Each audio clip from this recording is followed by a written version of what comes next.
Hello friends, welcome back to my YouTube channel Kalam study group. आज हम पहली video लेके आए हैं हिंदी गद्य खंड की। ठीक है, जो हमारा पहला चैप्टर है इसका नाम है मित्रता, जो आचार्य रामचंद्र शुक्ल जी द्वारा लिखा हुआ है। तो चलिए हम अपना चैप्टर स्टार्ट करते हैं। ठीक है, तो जो हमारा पहला चैप्टर है मित्रता। ठीक है, मित्रता में बताया गया है कि हमें मित्रता किन किन लोगों से करनी चाहिए और कैसे करनी चाहिए। ठीक है, तो पहला यहाँ से स्टार्ट होता है। आचार्य रामचंद्र शुक्ल जी कहते हैं, जब कोई युवा अपने घर से बाहर निकलकर बाहरी संसार में अपनी स्थिति जमाता है, तब पहली कठिनता उसे मित्र चुनने में पड़ती है। ठीक है, जब वो मित्र बनाता है, ठीक है, या बाहर निकलता है, तो उसे सबसे पहली कठिनाई क्या आती है मित्र बनाने में, कि किन से मित्रता की जाए, किन से ना की जाए। ठीक है, कैसे मित्र बनाया जाए। ठीक है, ये सबसे बड़ी समस्या होती है।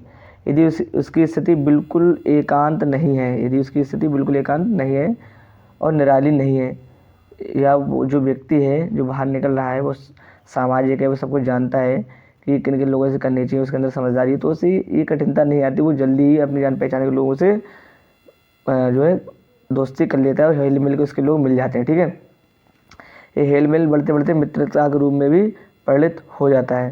ठीक है, तो मित्रों के चुनाव की उपयुक्तता पर उसके जीवन की सफलता निर्भर हो जाती है। देखिए, अगर जो मित्रता है ना, इससे उसके जीवन की क्या होती है, सफलता भी निर्भर हो जाती है। अगर वो गलत व्यक्ति से मित्रता कर लेता है तो व्यक्ति उसका भविष्य खराब हो सकता है। इसीलिए मित्रता बहुत अहम होती है व्यक्ति के लिए। ठीक है, क्योंकि संगति का गुप्त प्रभाव हमारे आचरण पर बड़ा भारी पड़ता है। हम लोग ऐसे समय में समाज में प्रवेश करके अपना कार्य आरंभ करते हैं जबकि हमारा चित्त कोमल और हर तरह से संस्करण ग्रहण करने योग्य रहता है। देखिए, हमारा चित्त कैसा होता है, हमारा चित्त होता है बिल्कुल कोमल होता है। हमें जो जैसी बातें बताए, हम बिल्कुल भोले टाइप होते हैं।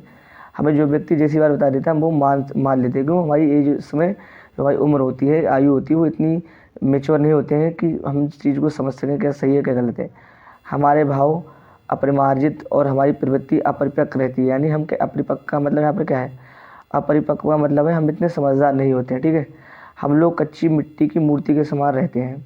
इसे जो जिस रूप में चाहे उस रूप का करे। जैसे कुम्हार है, कुम्हार चाहे जो मिट्टी की मूर्ति होती है उसे किसी भी रूप में बना सके। ठीक है, उसी तरह हमारा चित्त और हमारा जो मन होता है वो इतना कोमल होता है, हमें वो चाहे जैसा बना सकता है, चाहे राक्षस बनावे चाहे देवता।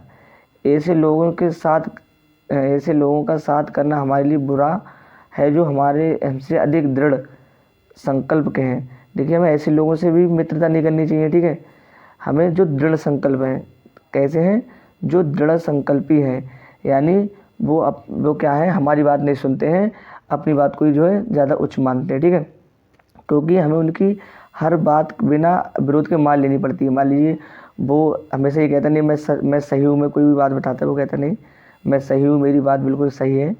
यानी इसमें कह रहे हैं कि जो ज़्यादा होशियार व्यक्ति से भी मित्रता नहीं करनी चाहिए, कि वो आपकी बात सुनेगा नहीं और हमें उनकी बात बिना विरोध के मान लेनी पड़ती है। पर ऐसे लोगों का साथ करना और बुरा है जो लोग हमारी बात को ऊपर रखते हैं। हमें ऐसे लोगों से मित्रता नहीं करनी जो कहने नहीं जो तुम कह रहे हो तुम सही कह रहे हो। ऐसे मित्र से भी दोस्ती नहीं करनी चाहिए। क्यों, वो हमारे अंदर जो कमियां है वो हमारी कमियों को नहीं बताएंगे और उसकी वाहवाही करते रहेंगे। क्योंकि ऐसी दशा में ना तो हमारे ऊपर कोई दबाव रहता है, क्योंकि हमारे ऊपर कोई दबाव नहीं रहेगा। ठीक है, दबाव क्यों नहीं रहेगा, वो हमारी हर बात को मान लेगा, और ना हमारे लिए कोई सहारा रहता है।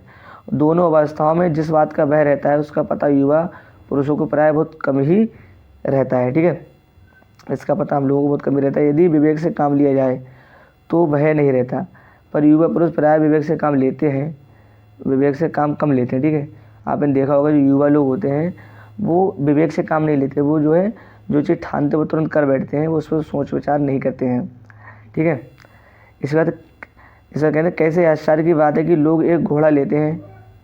यहाँ पर ये बात बहुत इम्पोर्टेंट है कि इसमें इस वाली बात ध्यान है कि कैसे एक आश्चर्य की बात है कि लोग एक घोड़ा लेते समय उसके गुण दोष परख कर लेते हैं। ठीक है, जब आपने देखा कि हम मार्केट में हैं, कोई भी चीज़ हम खरीदते हैं तो हम उसका कितना मोल भाव करते हैं, वो कहते हैं ख़राब तो नहीं, इसकी कितनी गारंटी। तो उसी तरीके से कभी वो जो हमारे लेखक हैं वो कह रहे हैं जब हम किसी चीज़ लेने के लिए इतना परखते हैं, इतने उसके गुणों के बारे में बात करते हैं, लेकिन जब हम मित्र बनाते तो क्या हम ये सब करते हैं, यही बता रहे हैं इसमें। कैसे आश्चर्य की बात है कि लोग एक घोड़ा लेते हैं तो उसके गुण दोष कितना परख कर लेते हैं, पर किसी को मित्र बनाने से पूर्व उसका आचरण, प्रकृति आदि का भी विचार और अनुसंधान नहीं करते हैं। अब देखो, जब मित्र बनाते हैं तो हम अचानक से मित्रता कर लेते हैं, इन चीज़ों की बात नहीं करते, इन चीज़ों को हम नहीं देखते। वे उसमें सब अच्छी अच्छी बातें देखते हैं, ठीक है, अच्छी अच्छी बातें मानकर उस पर पूरा विश्वास जमा लेते हैं। मतलब वे लोग क्या करते हैं, जिससे मित्रता करते हैं उसके अंदर सारी अच्छी अच्छी बातें मानकर उससे मित्रता कर लेते हैं, ठीक है। कि हंसमुख चेहरा, बातचीत का ढंग, थोड़ी सी चतुराई या साहस, यही 2-4 बातें किसी भी देखकर हम चटपट अपना अपना बना लेते हैं, ठीक है।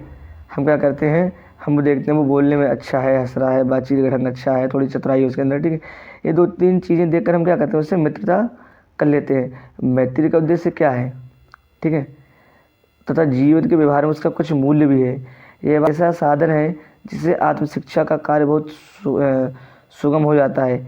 एक प्राचीन विद्वान थे, ठीक है, उनका कथन है, जिसे ऐसा मित्र मिल जाए उसे समझना चाहिए कि खजाना मिल गया। विश्वास पात्र मित्र जीवन को एक औषधि है। क्या है विश्वास पात्र मित्र? क्या है? एक जीवन की औषधि है, ठीक है।